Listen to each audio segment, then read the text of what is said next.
Welcome everyone, my name is Jose Vila from Vila Fitness, and tonight it brings me such great pleasure to introduce to you our guest speaker, Phillip Day.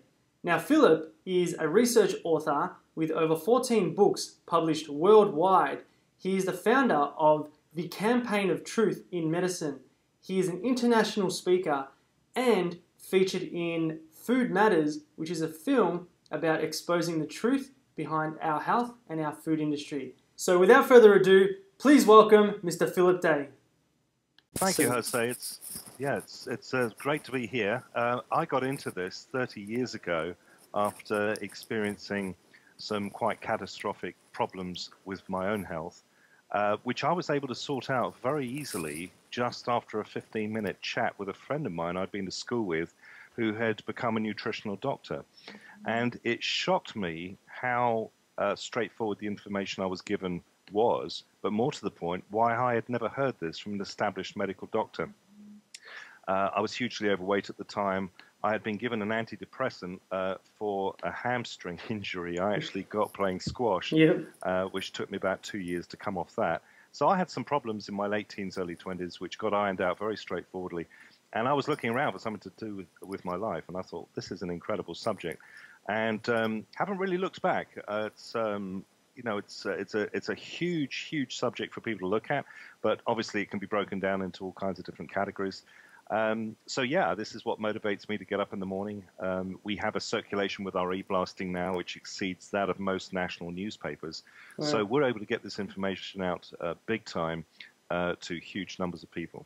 Fantastic, fantastic. And obviously following your work quite closely personally, I know how empowering the stuff that you share is and how much of a difference it does make in one's life. Obviously, if you just do your own research and you're just aware of what's actually going on out there.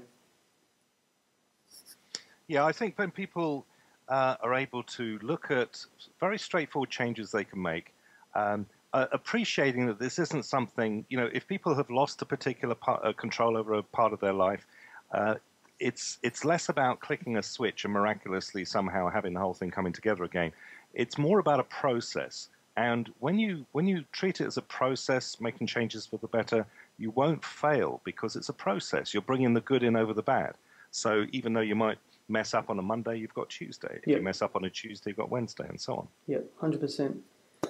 Now, question for you as well is, what do you see has been the biggest shift when it comes to our health and food industry worldwide 20 years ago up until now? Without any doubt, something happened in 1994 which has changed absolutely everything. Prior to 1994, if you had a health problem, or if you had any sort of an interest in looking into the food industry or the medical industry, you'd have to spend hours in a library. Okay. Post-1994, and 1994 was the year when the internet really comes online in a big way. From that day to this, you can absolutely access the global human brain by simply just putting in some keystrokes and getting information out. And of course, it goes without saying, be discerning about what you're finding on the internet. But the internet since 94 has become very well organized, especially in the area of health.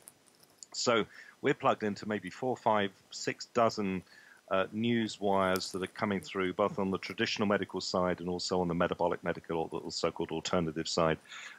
So you come to trust sources that you've been working with for a long time.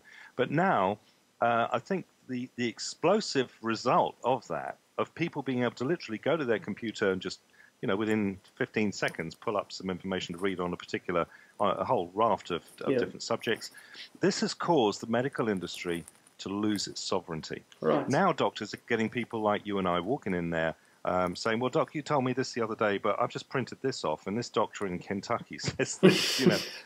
They're being confronted by peers around the world, so they have lost their sovereignty. The genie's out of the bottle, and I'll tell you something about genies, so say they do not go back into bottles. That is very true. Very true.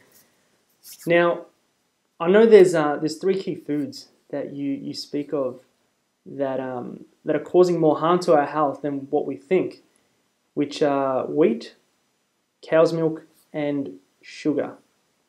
So obviously from what you've seen and what you've researched and what you've experienced firsthand, could you dive in a little bit more depth and explain to us what these foods are actually doing to our health and what are the benefits we would see by avoiding them. So we'll kickstart it with wheat, for example. Yeah, wheat's a huge one.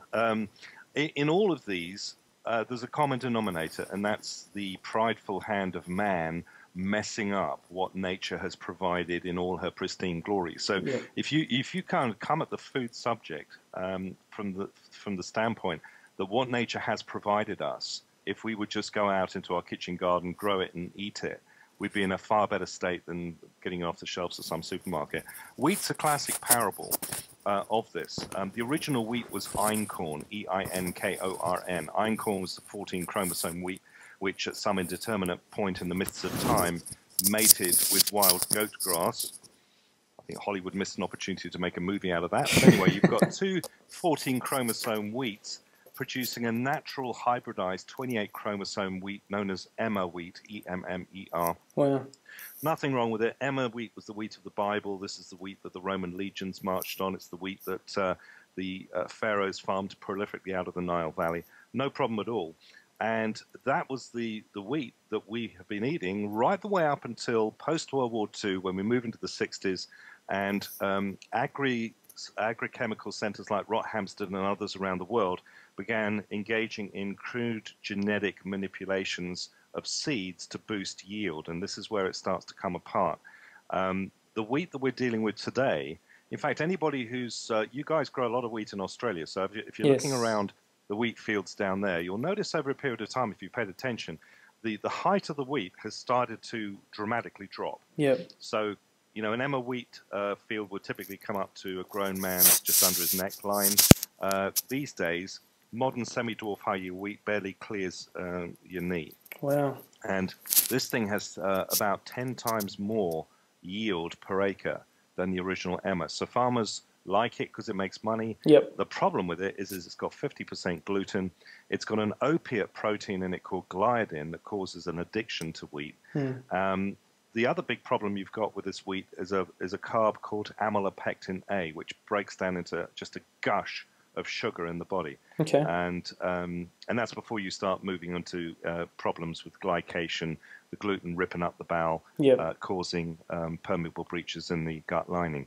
The conclusion is this, that if you may be suffering from high blood pressure, issues such as rheumatoid arthritis, depression, whole range of these things are all being linked back to the consumption of modern semi-dwarf high-yield wheat. Wow. And I'll prove it to you. If anyone's listening to this Yep. and they suffer from a raft of these problems, it can be anything from tinnitus all the way down to hemorrhoids or anything like that, digestive issues, gas and bloat in the bowels, dump the wheat, and in 36 hours, if that's the problem, your life will change.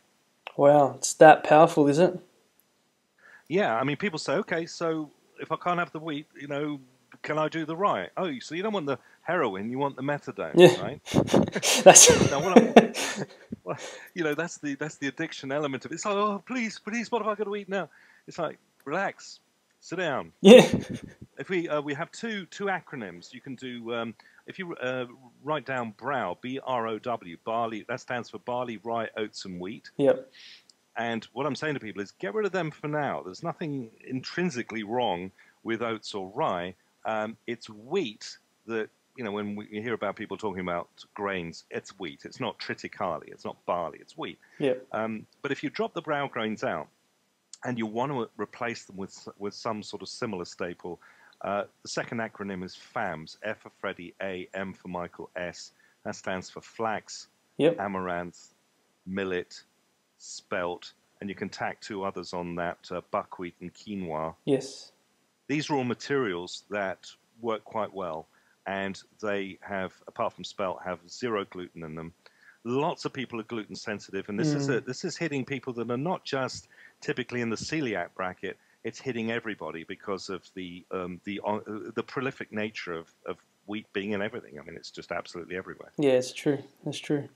Now, you've had some people like Dr. Bill Davis, by the way, who's written the best-selling global smash. It's called Wheat Belly. This book is systematically destroying the wheat industry around the world because he's been exposing the problems with modern semi-dwarf high-yield wheat. So I do highly recommend people grab Dr. Bill Davis's book, Wheat Belly. Yep, wheat belly, and obviously there's a statement in there that he that he quotes where he says that our body cannot digest the gluten anymore, or the wheat even, when we consume it.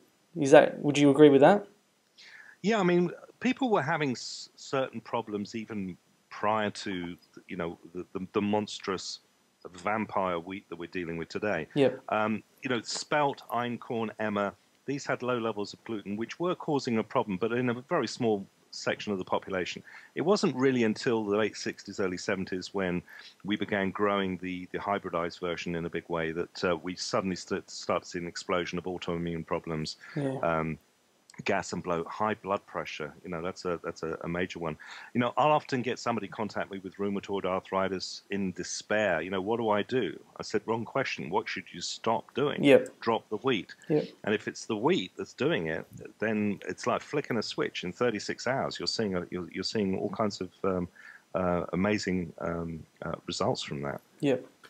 No, that's fantastic. Definitely a big insight on the whole wheat topic, and just creating that awareness. One other thing, Jose, that's worth just sticking in here. Yeah, and go for it. Dr. Davis, on the back of his book, he's got a photo of 2 slices of whole wheat bread, and he says if you consume those 2 slices of whole wheat bread, that's not even the white stuff, whole wheat bread, you'll raise your blood sugar faster than 2 tablespoons of sucrose. Wow. That's shocking. And the addiction that we have to wheat is actually causing every one of us to be consuming he reckons about 440 calories a day, 24/7, 365 days of the year. Jeez. So simply by dropping this out, you're going to notice and get results very quickly. And what they've noticed in America, perhaps more so than other countries, is dramatic weight loss, not just 8 or 10 pounds, but 100, 150 pounds just dropping off the moment people dump wheat. Unbelievable. Who would have thought? And especially with the whole wheat, the whole wheat bread. In the everyday consumer's mind, that seems to be the healthier choice, and they're just not aware that obviously these issues are being caused now.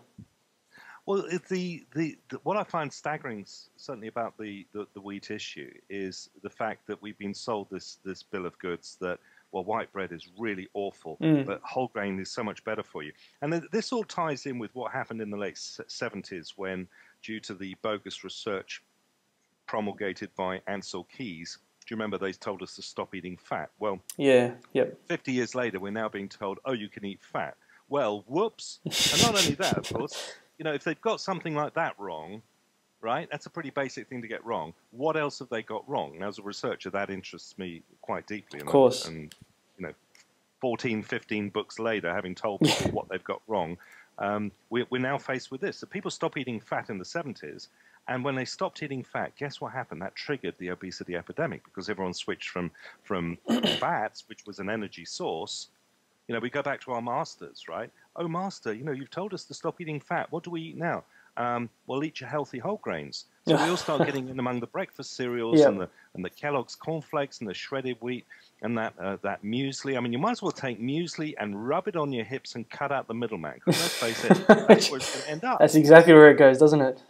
Yeah. Unbelievable. Unless you're running 5 marathons a week, which most people are not doing. So. Well, I don't know, the everyday person, I don't think that'd be, even doing one. So, definitely food for thought there. Now, that's absolutely fantastic in regards to the information and the knowledge there about wheat and, how it can make a difference in one's life just by, understanding how to read the labels on the back of your food packets and knowing exactly what to buy and what to avoid. Well, there's another phenomenon that creeps in here, and that is that people are getting so punch drunk now with the amount of information about.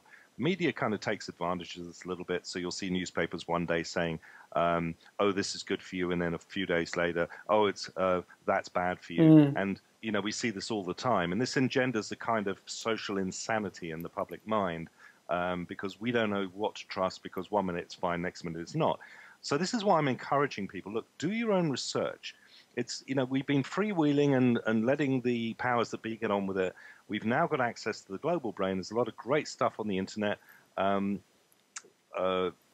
ahead and do your research, come to your own conclusions on this, because so many people are being set free just by making some very, very straightforward changes in their diet. And they've not been empowered to do that up to now. They get frightened. So I'm saying that the cure for the fear is knowledge. Yep. Find out about it. Become an expert on these subjects. Yeah, 100%. Now, one question that does come up a lot is the gluten-free topic, the gluten-free diet that people obviously rant and rave on about. Now, the big question I always get, and again, I'd love for you to answer this one, is if something is gluten-free, doesn't mean it's wheat-free. Correct. Well, the big problem is most of these gluten-free products, I mean, the gluten-free industry just loves the wheat bashing because that's what they're making their money off. But the problem is, if you look at the products they're providing you, it's out of the frying pan into the fire because a lot of these are just simply stuffed full of corn and potato starch.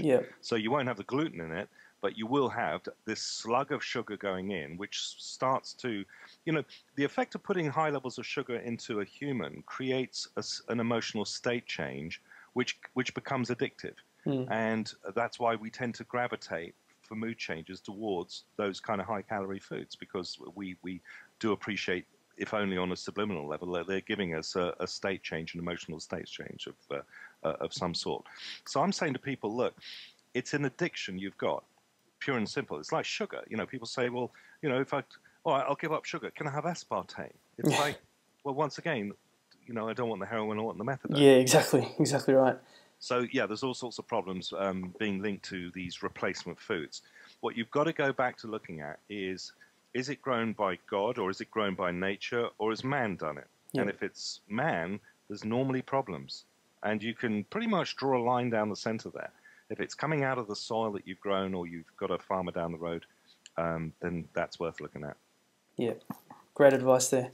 Now, obviously, speaking on the topic of sugar, we'll transition into just the whole epidemic that sugar is causing now, and how it's obviously in so many of our foods without even us knowing most of the time. So, tell us a bit more about what's happening with the sugar now, and obviously high fructose corn syrup, which is a big one that's causing a lot of issues these days. Well, for this, I think it's really helpful to stand back and get a historical perspective. It's simply this. What we're dying from today is not what we were dying from 150, 170 years ago. If you go back then, the leading causes of death in the 1800s were basically the dirt diseases like whooping cough, typhus, smallpox, diphtheria, measles, these types of things. These were lethal diseases. Now, you see a changeover occurring around about 1880, when all of a sudden, after these cleanup programs were introduced to pipe the sewage, this actually happened after the Great Stink of London in 1858, where it was so warm that year that it ignited all the poo in the streets, and Parliament had to flee. I mean, the stench was so appalling. They all cleared off. After that, they began instituting cleanup programs, and we saw the miracle of the mortality rates, the high mortality rates of things like measles and smallpox dropping markedly over the next 20 to 30 years. But you get to 1880 and all of a sudden you start seeing another group of problems coming in: heart disease, cancer, stroke, diabetes. They named Alzheimer's in 1906. And the question you ask is, why do they call it Alzheimer's? It's actually less about who he was than when he was. They didn't call that disease Shakespeare's disease because it wasn't around, right? That's right. They didn't call it King Canute's disease because it wasn't around in the 11th century. So something peculiar happened in the decades leading up to the turn of the 20th century, and what that was the British Empire commencing for the first time industrial food processing, and at the same time, for the very first time in mankind's history, he had unlimited access to refined sugar. Wow. And all of a sudden, you start to see diseases that had hitherto not even, they were known. I mean, cancer was known, coming out of the 15th, 16th, 17th centuries, but it was rare. I mean, heart disease, you search for heart disease in the 1830s, it's a matter of mild historical interest in the footnotes of the medical journals of the 1830s. It's not there. And yet, it roars out of left field, coming into the 20th century to become the leading cause of disease death. Now, the common denominator as a researcher, I look for whole common denominators underlying this, and this one's not hard to put a finger on. It's simply food processing. We've adulterated the food supply, contaminated to such a point where we're not only dying of malnutrition diseases because these foods have been stripped down to such an extent, but after that we then cook them. There's another process that's linked to sugar consumption, and that's this process of glycation. This is the idea that when sugar bonds with proteins in the body, it renders them metabolically inactive. So, for instance, when sugar bonds with collagen proteins in the skin, it will create advanced glycation end products. This is, when you see an elderly person, they've got that yellowy patina of the skin. Those are advanced glycation or age products caused by sugar bonding with the collagen. Okay. When sugar bonds with the proteins in the eye lens, that smokes them up and that causes cataracts. When sugar is bonding with proteins that form the support structures around the eye, age-related macular degeneration, and now increasingly they're looking at the glycation in the brain with the lesions linked with Alzheimer's dementia. So what you've got in a big way coming out of the 1800s and into the 20th century is this whole process of issue of food processing, number one. Number two, industrial food production, where food is being shunted around the empire and therefore has to be devitalized so it won't rot, and unlimited access to sugar for the first time. Sure, and especially with the kids as well. There's just so much, sugar, highly processed sugar in kids' snacks that are deemed to be healthy, which is causing a big uproar in health issues in our, in our babies and kids. Yeah, number one, sugar is a poison. It's linked to the top 20 causes of disease death. Number two, sugar is a drug, highly addictive drug. Most kids are hooked on it. Sugar, if you look at the profile of sugar and how it affects humans, it's every bit the same profile as cocaine or heroin in terms of its highly addictive nature and the fact that people have quite astonishing withdrawal symptoms trying to come off it. Of course. And yet, we built the British Empire on sugar and opium. And these days, sugar is in absolutely everything. And again, much with the wheat, they sold us the idea that wheat, white bread is bad, whole wheat is good, and so it is with sugar. And I think really rather than just bad-mouthing all sugars, because glucose, by the way, is the only 5-star gasoline our brain runs on, right? So this is clearly an issue of good fat and bad fat, good salt, bad salt, good sugar, bad sugar. And I think rather than just, all fat's bad, all sugar's bad, we've got to be a little more sophisticated and articulate when we actually look and see what these foods are yielding us. Once again, you don't have to, anyone listening to this does not have to get confused if it's grown out of your kitchen garden and it turns up on your sideboard with the dirt still on it. Chances are it's fine, unless you've sprayed Roundup all over it. Well, that's a different story altogether. The key is if it comes out of a supermarket having been wrapped in paper, plastic, cardboard, or canned up in steel or aluminium, I think your antenna's got to twitch a little bit, and that's the whole difference between eating God's food, as I call it, or eating man's food. Man's food is always going to have that the sticky fingers of of man all over it, bettering it to make it last longer on the shelves, and this is not to our benefit. Yeah, 100%. And obviously, with the organically grown produce, looking for those hidden bugs that want to get a piece of the action as well.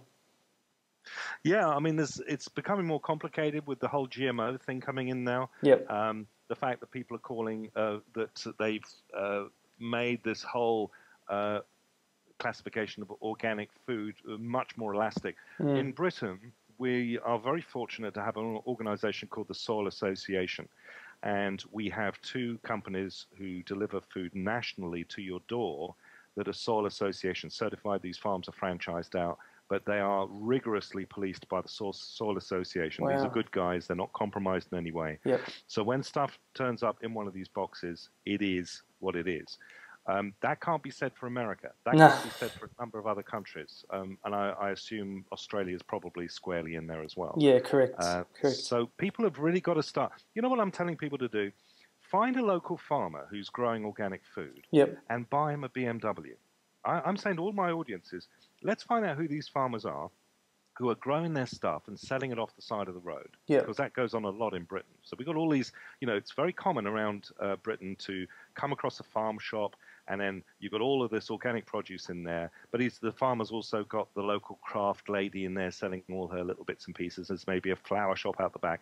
And these farmers are making money, and they're buying nice cars. And when they're down the pub, their other farmers' mates come up and go, "Hey, Frank, is that your BMW out the front there?" "Yes, it is." "Well, how on earth have you been able to buy that as a farmer?" Yeah. He said, "Let me buy you a beer and I'll tell you how I'm doing it. And maybe you can do the same thing." See what I'm saying? It's pulling the power away from the supermarkets. Yep. Yep. There are 2 supermarkets in this country now who were absolute barnstormers. That's Tesco's and Morrison's. They're now crashing. Wow. They're crashing for a number of reasons, not least of which people's food choices are changing dramatically just in the space of the last 3-4 years or so, causing Tesco's, I think, terminal problems now. I don't think they're going to recover from it. No, that's interesting, and obviously you see that, we see that in Australia and worldwide as well. Just with with McDonald's now, obviously they're stating that they're starting to see big losses in their numbers, I should say. I've always said the single greatest economic dynamic in Australia is the Aussie with his dollar coin, wondering where to spend it. Yeah. Where he or she spends that dollar coin, all other market forces have to follow. Yep. And so that's the reason why there's a whole war going on for the public mind. The Aussie or the Brit, they're both the pawn and the prize. And so the importance here is for everyone to understand, if you make good choices, that's going to have a tremendous rippling effect. I love social media, as you know, Jose, and we use it a lot. Yep. Because social media, we're able to galvanize people by the million to be able to move in a certain direction. And people are just becoming more knowledgeable on this now. And hopefully, we're going through this very uncomfortable paradigm shift right now with what's happened with vaccination and what's happening with GMO and all these other subjects. But the public is starting to wake up a little bit now. Sadly, not fast enough for some people, but we're doing the best we can to get the word out. Yeah, fantastic. And obviously that's the biggest reason why I wanted to have a chat with you, just to spread the word and get the message out there that there is another way, and we are in control of our own health. We can't rely on other people, especially the government and the media, to tell us what's good and what's not. Well, that's true, and historically we've seen ourselves as the thick, dumb members of the public, sitting there deferring to brainy scientists working for the government, and that's been the picture and the mold or the roles we've tended to adopt. But there's a new muscular public coming out now. We like this new muscular view of ourselves. We're knowledgeable. We're not always right, but we're knowledgeable. We mean well, and darn it, we want to do the best for our families. Yeah. And that is going to start with what you put on your dinner plate tonight. Yep, 100%. Now, moving on to the next topic, which is cow's milk, which is an interesting one, and it's a big one. A lot of people have resistance to, because it's just what we're known to drink growing up and to drink for the rest of our lives. So I'm a dairy farmer. Yeah. Well, there you go. There you go. You can imagine how popular I am at Christmas. Yeah.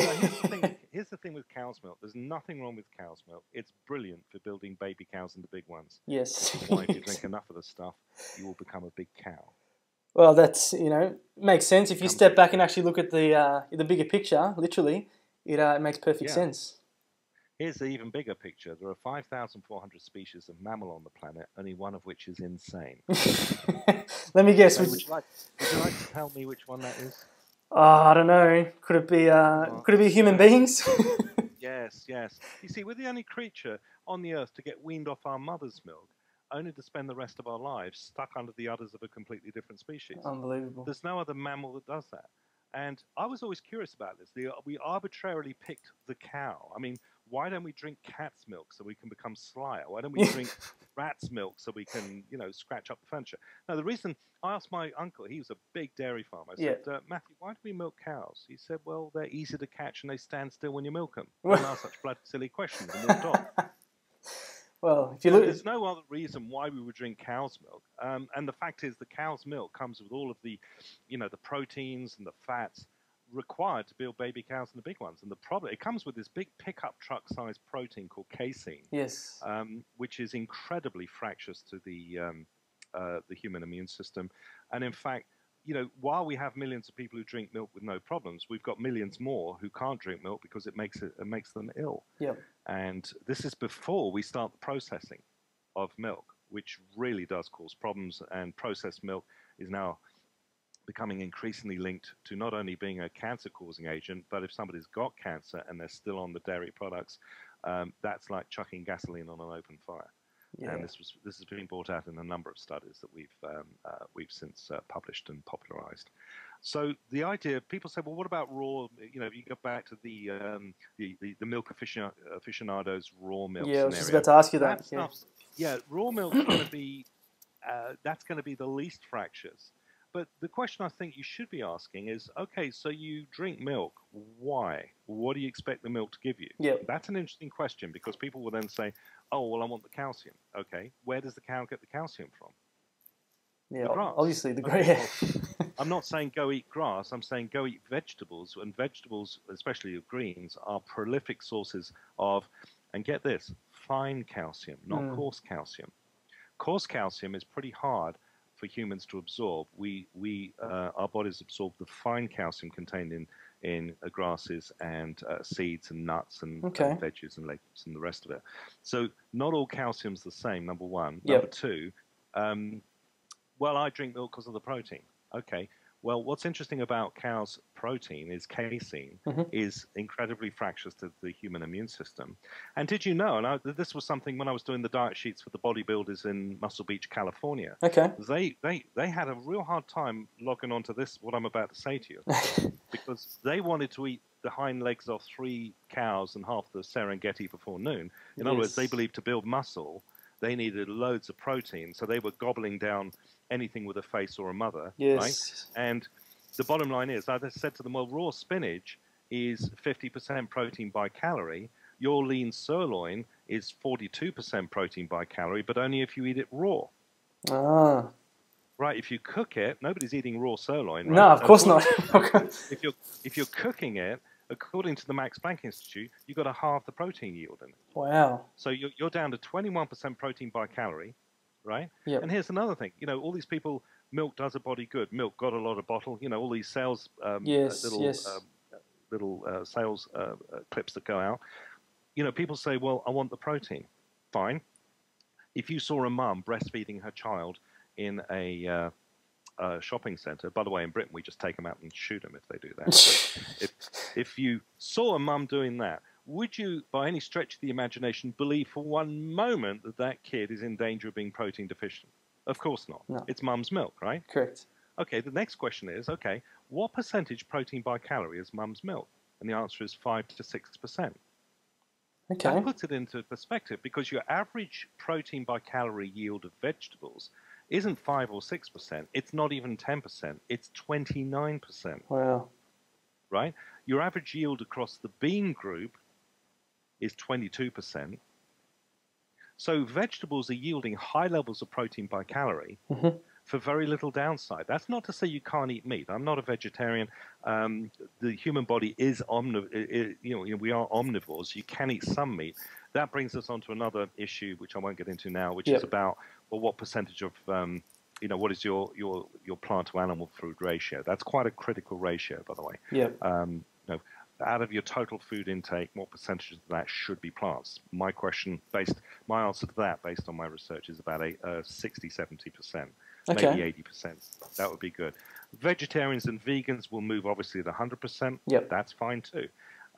This idea that people should never eat animals ever again, that depends on whether you're making an emotional appeal based on cruelty in slaughterhouses or human physiology. It won't wash on the human physiology front. The cruelty in slaughterhouses is another issue altogether. Yeah, of course. All right, well, that's definitely a big eye opener, and there's a lot of points in there that I'm sure a lot of viewers, or a lot of listeners, I should say, would definitely By the way, pick out of that. Just as a sign off to the milk thing, think about this logically. If milk drinking had anything to do with logic, and it doesn't because we were weaned, we should at least be drinking the milk of our own species, right? We should at least have factories up and down Australia filled up with women connected up to industrial milking equipment. Yeah, that'll go down well. You wouldn't want me as Prime Minister, would you? I'd No. send half of you back to work at least. Jeez, imagine that. Imagine I go back home and tell my wife, honey, you got to go to work. Honey, you got to do some overtime tonight. You know what? I spoke to Phillip today, and he said that you got to actually go to work in a factory, and they're going to actually wean you. Sorry, not wean you. They're going to, plug you into to these machines that will actually, milk you and provide milk for the population. I'm sure. Yeah, I'm sure I'll be. We'll pay a time and a half. I'm sure we'll be her best friend. So it does make so much more sense, but it's just obviously not practical at the end of the day, and not ethical. So yeah. Anyway. Good point to raise, though. So, obviously, we'll move on to our next topic, which is we won't dig in too much depth into these ones, but I know you promote vitamin C and vitamin D as big nutrients to be consuming on a daily basis. So, just obviously your insights and your reasons as to why these vitamins are so essential to everyday living. That's a great question. The way people need to look at supplements is simply this. If you're spending $600 a month on supplements, you've missed the whole point. Supplements are just that. They are supplements. Yep. They're supposed to be supplementing a healthy diet. The other thing about supplements that people need to also understand is that I view them a bit like tools in a toolbox. Being your average alpha male, I've got a toolkit at home. It's got about 70 tools in it.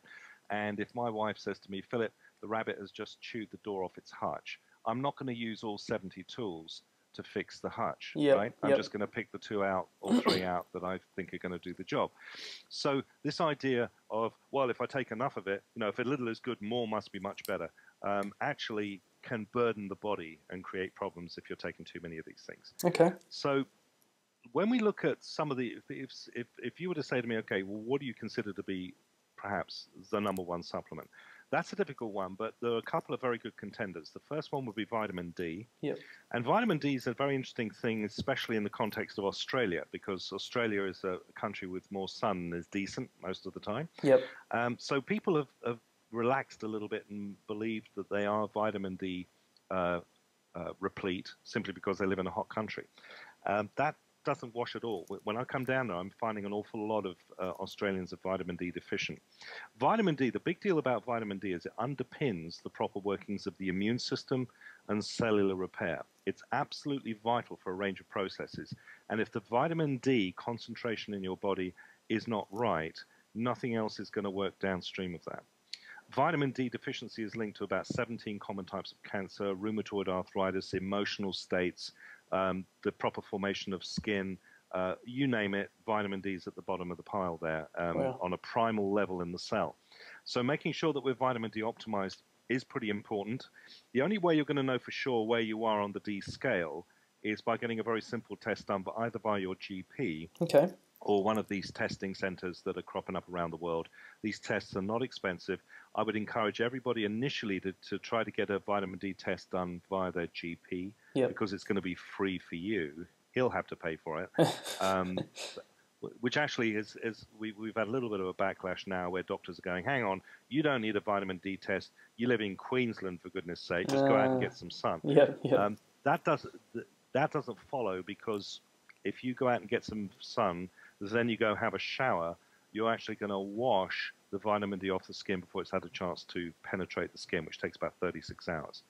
So one of the reasons why Aussies tend to be vitamin D deficient, even if they are getting a modicum of sun, is because they're too clean. In other words, if you're using a body wash or soap, everyone likes to be told that. You're too clean. You smell too good.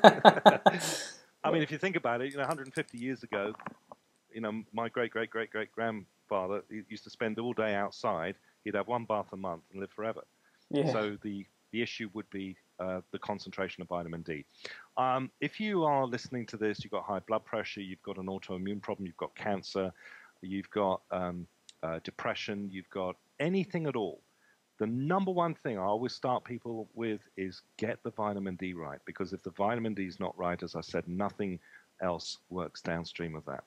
We've got a little booklet the Essential Guide to Vitamin D that kind of gets in and shows you what the supplementation amounts are. Typically, for the average adult female, you'll be looking at about 10,000 units a month, 10,000 units of D3 for a month, taken each day, and thereafter about 4,000 IUs a day to maintain thereafter.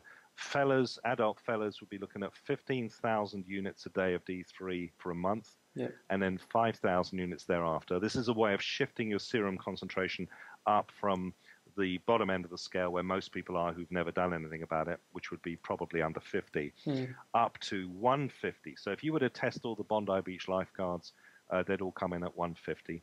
Where you have safe, unlimited access to sunlight, people would be at 150. So that's the new optimal. Sadly, when these results come back, anything over 50, doctors are saying is fine, and it's not fine. Gotcha. So with the vitamin D, obviously, you know, sunlight or the sun exposure is the best way to get your vitamin D. What are your thoughts? Without a doubt, yeah. If you want to go out and get, you see, again, notice how the government. I mean, I formed this rule over my professional career to do the exact opposite of anything the BBC tells me to do. If you do the exact opposite of anything the BBC tells you to do, you'll be right on the money. And they're saying, stay out of the sun's going to kill you. And the question I often get asked is, okay, well, if I go out and get some sun, I'm going to get melanoma, aren't I? And the answer is no. Most melanoma is actually occurring in people who work in offices who have low levels of vitamin D. Then they go on holiday and barbecue the heck out of themselves. That's very true. That's what's making them vulnerable. If you've got half a brain in your head, in other words, don't sizzle yourself, and B, you've got adequate levels of vitamin D, you're not going to have a problem, and your body is going to do what your body does best, and that's make vitamin D. You can make about 20,000 IUs in 20 minutes. So if you went out to your local park and stripped completely naked and lay out in the park for the 20 minutes it took the locals' finest to come and arrest you, you'd make 20,000 international units of vitamin D. The key now is don't soap it off. In other words, by all means, have a shower, but just use water. Don't use a surfactant that's going to break down the fat-based D and wash it down your plug off. So the vitamin D supplements, pretty much, you know, what are your thoughts on that? As in, because when, say for example, you live in, I don't know, you live in Sweden, or you live in a country that there's not much sun, would you, you know, how would you get your vitamin D? Would you think? Well, supplementation is actually a very, very straightforward and an accurate way of getting this done. Going out and getting the sun is fine. A lot of people don't have the time for that. A lot of people don't like the sun. If you've got a pale-skinned Celt living in Brisbane, they're doing everything possible to stay out of the sun. They've also been told by the Australian government that the sun's going to kill them. You even now got across the southern hemisphere, especially in Australia, politicians are now taxing hot air. Can you beat it? I mean, that's the carbon trading system, right? And so I'm a big fan of vitamin D supplementation. It's safe, it's cheap, it's very effective, it's consistent, and certainly if you are not prone to going out and getting the sunshine at all, then you can do the supplementation very straightforwardly, just with vitamin D3.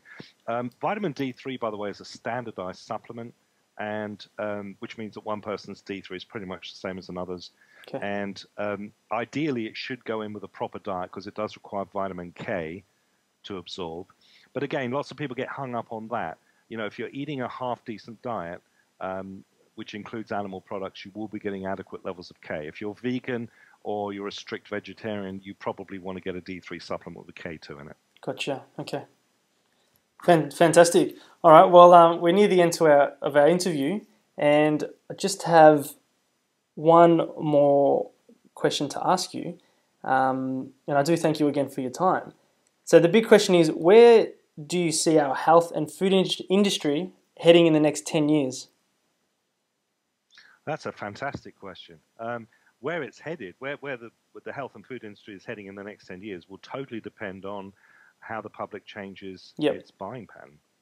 And what you're seeing now is the social media, the airwaves, where one member of the public can talk with another, the forums, the bulletin boards, Twitter, everybody is absolutely alive with this whole idea of improving health by changing their circumstances. So I can answer this question probably most accurately by saying that right now there's a war going on between two ideologies to do with health. You have the old clapped out Victorian chemical model of medicine. This is the idea that if you're sick, nature's weak, so your only hope of salvation is down to doctors and their life-saving chemicals, right? Yeah. And then the other modality, which is the new medicine that's coming in, which is known as metabolic or orthomolecular medicine. This is lifestyle medicine. This is the idea that nature's strong. Your body is incredibly strong. It's replicating billions of new cells every minute. And therefore, whether you're going to be healthy or sick will depend on how you live your life. This is to do with your diet, your lifestyle, hydration, stress levels, all of that, the chemicals you surround yourself with. And so what I find fascinating is that gene is now out of the bottle. People are realizing that absolutely you are what you eat, and that you are the sum total of everything you've ever done to yourself. Yeah. And this whole idea, like I saw in the newspapers the other day, where they were trying to tell the public, well, cancer's just bad luck. Yeah. If you've got cancer, it's just bad luck. It's like a Vegas crapshoot. Yeah. And I'm so sorry for you, but hey, we played the numbers and you lost. This is just nonsense. And this also brings up the point of Angelina Jolie and this whole idea that if you've got a certain type of genetic makeup, you've got to start somehow chopping bits off your body, and that's going to save you. This is just idiocy of the worst order. Yeah. The new science of epigenetics, this is the idea that if you've been dealt a duff hand like the BRCA gene, for which they say, well, you have an 87% chance of getting this breast cancer disease, there's a gap in between, which is the expression period, which is where nutrition operates. So if you're eating according to species and not according to Nestle, what's going to happen is that you won't express those genes. This is science. This isn't voodoo. This is solid, established science. The science of epigenetics, and that is that you can dictate the outcome of your genes simply by how you live your life. In almost all cases, there are some exceptions, but when we look at these, any genetic component of these diseases tends to be pretty small and insignificant unless you're eating fake food, in which case, watch out. Yeah, 100%. Great advice there, Philip. And it's so true. It's interesting to think where the everyday person or where the public is going to basically steer the direction of our food and health industry, because you're right. It is the people that are going to create the outcome at the end of the day. And it's just having that awareness. I'm hearing this from the doctors. There's a lot of rubbish written about me on the internet that I hate doctors. I work with loads of doctors. And I'll tell you what, they're all saying the same thing. We did not go into medicine not to heal people. Correct. But right now, doctors around the world are being stopped from using metabolic medicine, and they can be struck off. In America, they put them in jail. Yep. If you're a cancer doctor in America and you're curing cancer by getting people to change their lifestyle, then you'll be in prison. Wow. And Jesus. Yeah, absolutely. And this is really what needs to change. We've got to, right now, the elderly generations that are kind of in their 60s, 70s, and 80s, my mum's generation, bless them, believe that doctor's God and that you should really just shut up and follow what your doctor says. That generation is going to have to die out and will die out with the old ideas. And as successive generations come up, they will have a healthy skepticism. We want our doctors, but we want our doctors to have the proper training and the proper medicine. Yep. And isn't it interesting how the chemical model, this old worn-out Victorian machine, studiously refuses to acknowledge even that diet can have any role to play in reversing disease. Yeah. And yet the metabolic model, the new model, is quite happy to take along all the best bits of the old model. Yep. There's this whole grudge match that goes on with this whole thing. So we're going to see this playing out. Everyone's going to see this playing out in the next 10 to 15 years. And the quicker we can make it happen, the more lives will be saved and the happier everyone's going to be. Yeah, no, fantastic. Well, Philip, that's all we've got time for tonight. Like I said, I do appreciate you taking the time out and speaking to us about, obviously, your experiences and what you've researched and what you've seen literally firsthand, with what's out there. And if people want to obviously follow your work a lot more closely, like myself, basically what do you have available for them to obviously look you up and keep up to date with what you post? Well, one of the really fun resources we've got is the Credence Health Facebook group, Yep. which I would encourage absolutely everyone and their dog to join up on. Credence Health, we're about just under 9,000 members, I think, approaching that. This is a great resource to have. You can ask questions, be discerning about the answers you get, but we've got a lot of professionals on there as well. Also, our website is at credence.org. www.credence.org. Lots of information on there. We have a free bulletin that goes out to literally millions of people every Friday, which has the latest, hottest information on health that's occurred that week. So yeah, that's a way of being plugged into the matrix and seeing what comes down the line. Fantastic. And obviously I'm a member of that group, and I've only got such positive things to say about it. And there's a lot of, especially with the post that you put up, it's always fresh, it's up to date, it's what's happening now, especially with hot topics in the media, for example, vaccines and specific foods, and you name it. It is absolutely fantastic. So definitely recommend anyone listening to jump on the Credence Health group, and obviously check out Phillip Day a lot more, and have a look at his books as well. His books are phenomenal. You get some awesome insights on how to better your health and how to actually be aware of how to look after yourself. So thank you again, Phillip. I do appreciate your time, and I'm sure the listeners and the viewers, absolutely love what you've just shared with us, and we look forward to obviously hearing more about your journey and what you've got to share with us. Thanks for having me on, Jose. Thank you so much, Phillip.